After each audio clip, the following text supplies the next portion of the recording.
Hello there. Doing a series of videos and posts about the topic of procrastination. And it's very, very funny how I get caught in my own um, quagmire about this very topic. In fact, that's exactly why I talk about it, because I have trouble with it myself so often. So I've been noticing in the past week and myself quite a lot of inaction.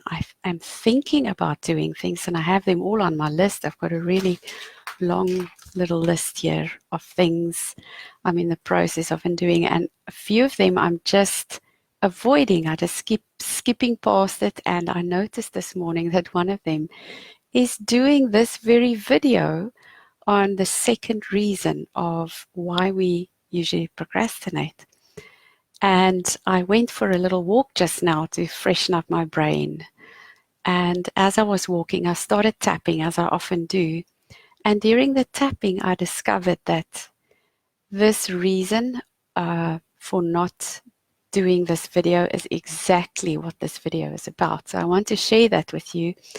I hope it gives you a little giggle and helps you to feel understood, because yes, I also have the same trouble.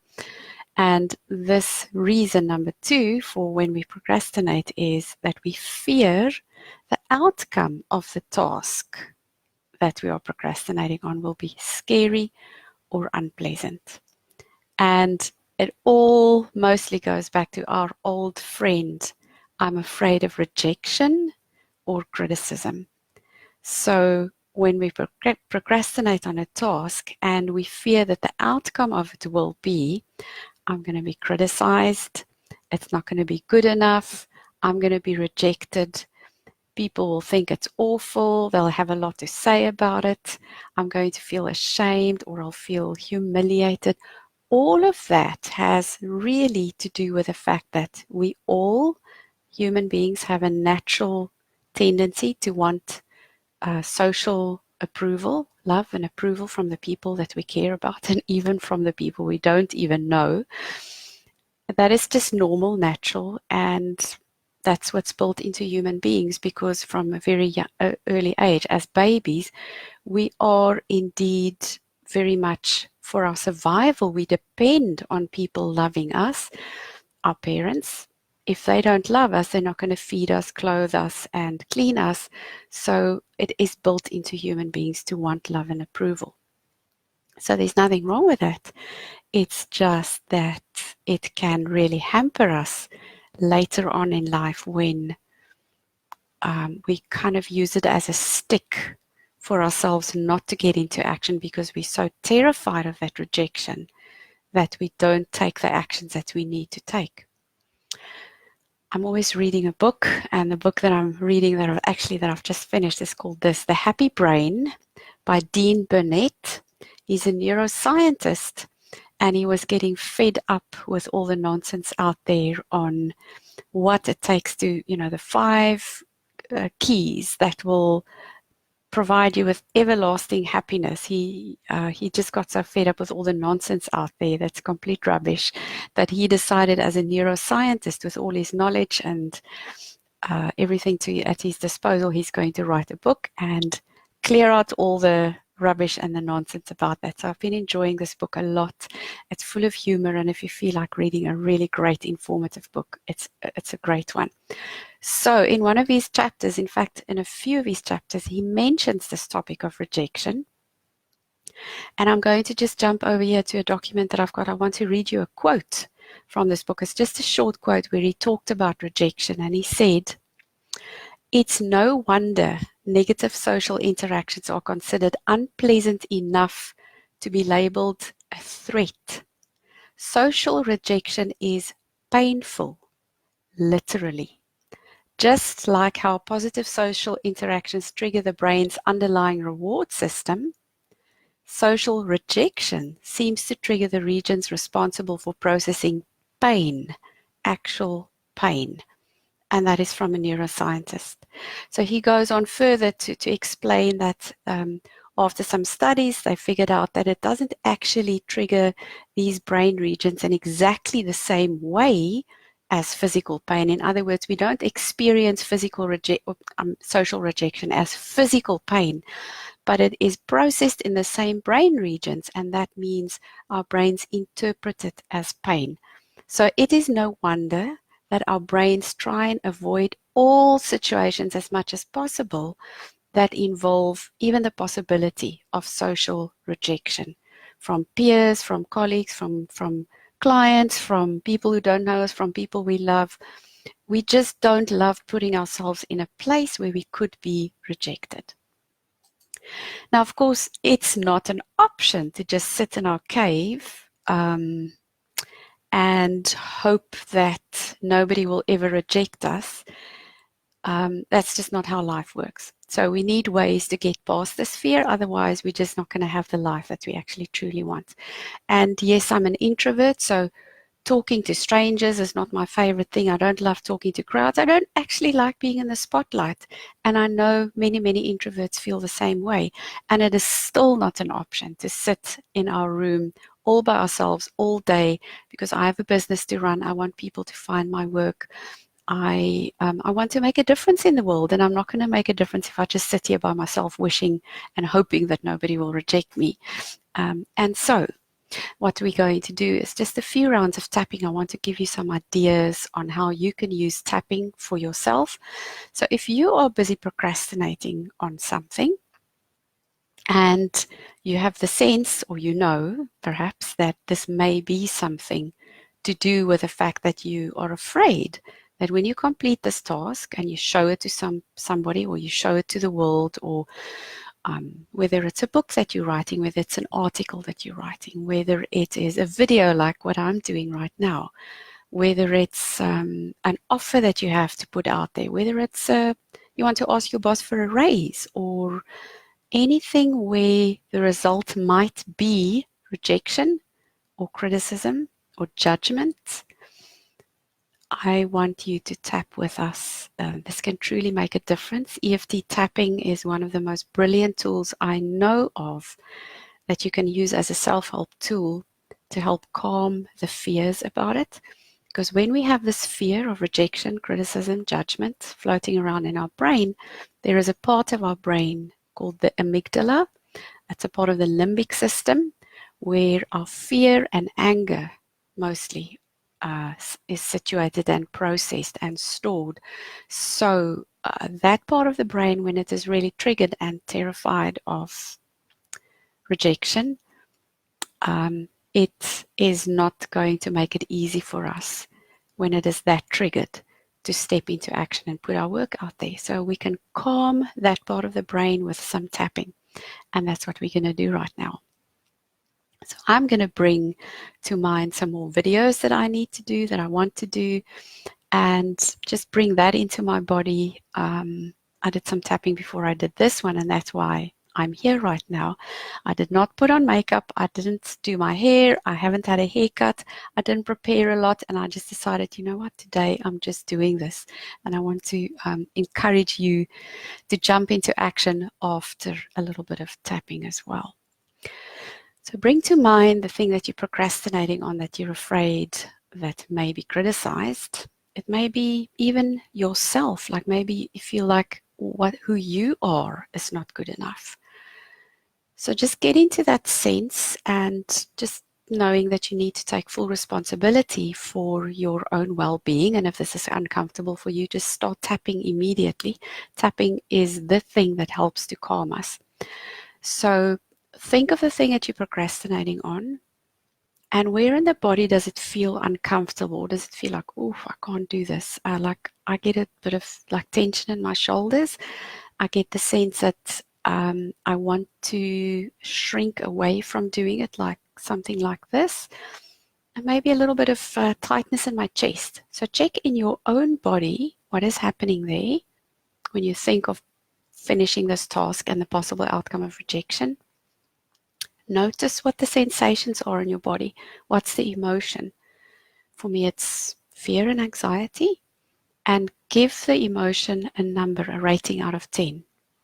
And I'll go with me.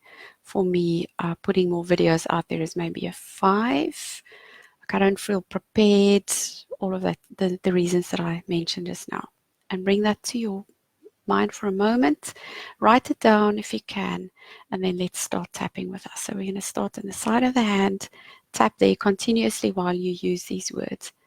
Even though I'm afraid somebody is going to criticize me or my work, I love and accept myself anyway. Even though I'm afraid somebody's going to criticize me and it's not going to be good enough, I deeply and completely love and accept myself anyway. And if you can't say I deeply and completely, then change the words to something softer, and I'll do it in the next round for you. Even though I'm afraid that when I complete this task, I'm going to be criticized and rejected, and that's painful. And I'm willing to learn to love myself anyway. So you can say that if it's hard for you to say, I deeply and completely love and accept myself. Good. And now we're going to tap through the points. So start on the top of the head. I'm afraid of being criticized. I'm afraid when I complete this, I'm going to be judged. I'm terrified of rejection. Rejection is painful. Science says so. Rejection is painful. And I don't want to be rejected. So instead of being rejected, welcome Linda, instead of being rejected, I'm just not going to do that task. That's the collarbone point. And next, you may not see it, but the next point is underneath the arm on the side of the body. So tap there, more or less where the lady's bra strap is. I'm so afraid of rejection, I'm just not going to finish that task. I'd rather not do it than be rejected. And inside your mind, just check if that's true for you. Maybe it is, maybe it isn't. And then I tap the wrist point. I'm so afraid of rejection. And then tap all the finger points. It's in the corner of the thumbnail and then the corner of every finger after that. So I'm really afraid of rejection. So I'd rather not complete this task. Who wants to be rejected? That's painful. I don't want to be rejected. So I'm just not going to do this task that I've been procrastinating on. I'd rather not be rejected. Thank you very much. And then just end on top of the head. All this fear of rejection. So I'm rather not going to do that task. And take a lovely, nice deep breath in and out. And just check in your body again, whatever you wrote down before we started this round. Does it feel the same? Is it in the same place? Do you feel the same level of tension? Like if I wrote down a 5, there was a bit of anxiety, some tightness in my chest. I don't know if you noticed at the end of that round, I had a nice little natural sigh that come up. That's often a sign that our bodies are relaxing about the issue. And if your body relaxes, you know that your mind is busy relaxing about it as well, because the two are a team. We can't be a body without a mind and vice versa. So we're going to do one more round, and I'll bring in a little bit of positive. If you're not ready for the positive yet, or if your number of fear of rejection is not yet below a 4 or so, I'd say repeat this video and do another round or two on the actual fear, because we can't actually hear, our bodies and minds just can't take in the positive if we are still really terrified of rejection. Now, in real life, if I was doing a session with you, we would go a lot deeper than what I'm going here. This is an example, and I just want to give you a taste of what's possible. So I hope you don't think that this is how a proper session goes. It's not completely, but I don't have the feedback from you right now, so I'm not sure where to go for each person watching this, and we're just doing an example. Okay, so let's go again, just one more round. Even though I still have this fear of rejection, maybe I can be open to the possibility that I can just give this a try. Even though I am still, of course, afraid of rejection. Who's not? maybe I can be open to the possibility that it won't be quite as bad as my mind imagines. Even though I'm still afraid of rejection. Of course I am. I'm just human like everybody else. Maybe I can be open to the possibility that it's not quite as bad as I've been making it out to be. And let's just start tapping. Yes, of course I'm still afraid of rejection. And I know I've maybe got a little bit more work to do around this issue. After all, being afraid of rejection is human. And I have many examples in my past where I was rejected, where I was feeling rejected, whether it was true or not. And that has left some scars in my brain, some emotional scars. So maybe I can use this tool of tapping to help me get past all of those. And then under the arm and the seam of the body. And for now, maybe I can be open to the possibility that the task I've been procrastinating on is not going to actually lead to rejection. Maybe I can just take one tiny little step in the direction of doing that task. Maybe the rejection that I've been imagining is not going to happen. I know my brain makes fabulous pictures and films and images of how bad this rejection might be. And truth is, it's possibly not even true. I don't know.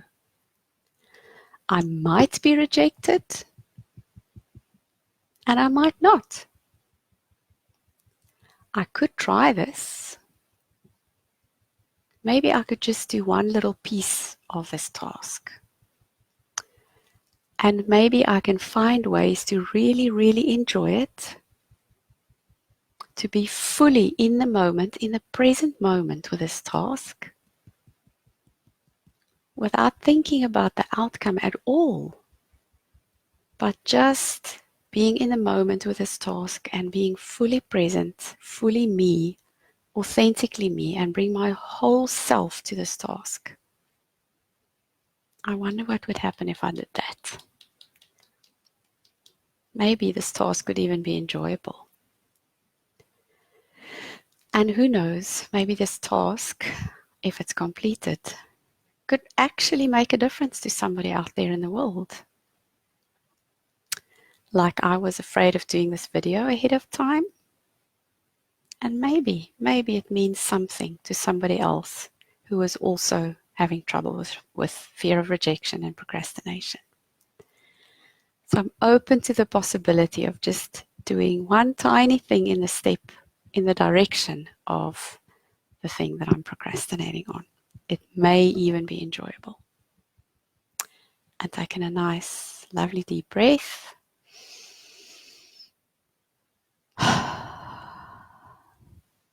Good. And if you want to, you can repeat these rounds a few times.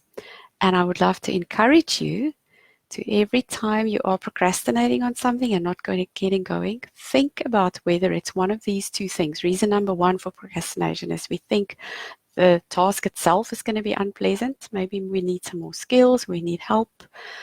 Or we actually think the outcome of the task, number two, will be unpleasant. And that is when we basically fear rejection, criticism, judgment. Somebody's not going to like me. And we can tap for that. We can help to bring down the emotional charge about that so that we can jump into action. And it's when we actually do the task, I can almost guarantee you it's almost never as bad as what our minds were manufacturing ahead of time. So I hope that was helpful. Please feel free to drop me a comment and tell me what you are procrastinating on or if you need help with any of that. And I look forward to another time of connecting. So thank you so much for watching and wishing you a wonderful day filled with action and productivity.